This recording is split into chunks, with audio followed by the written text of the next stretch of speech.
I was reading a story about a passenger on a commercial airliner that really got bent out of shape because the stewardess told him that they didn't have any more peanuts. He got so bent out of shape over peanuts that he attacked the stewardess. They had to land the plane and had the authorities come on board and arrest him over some peanuts. Could somebody tell me what's going on? Well, I figured it out. He had a very low emotional quotient. That's called an EQ. So we always talk about IQ, the intellectual quotient. IQ. What is your IQ? What is your emotional intelligence score? That's a really good question because we haven't really determined that yet. But a lot of times we hear about people with low EQs as opposed to high IQs. I've even heard stories about people with high IQs that have literally either committed murder or committed suicide. And the jails are full of people with low emotional intelligence. There were some very smart people in the jail when I worked there.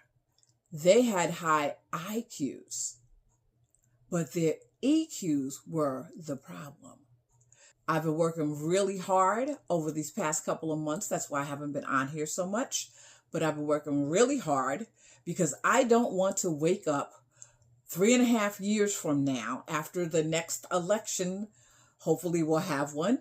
After the next election, hoping that I was continuing to help people work on their goals and dreams. So I'm working on my goals and dreams, which is to help as many people as I can pull through adverse situations. So I'm going to talk to you about emotional intelligence.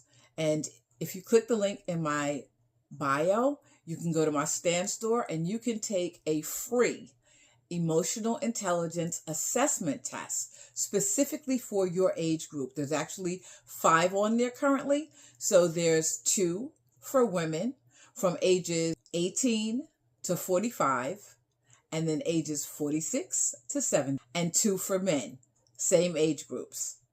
There's also one for parents to assess their children. Emotional intelligence.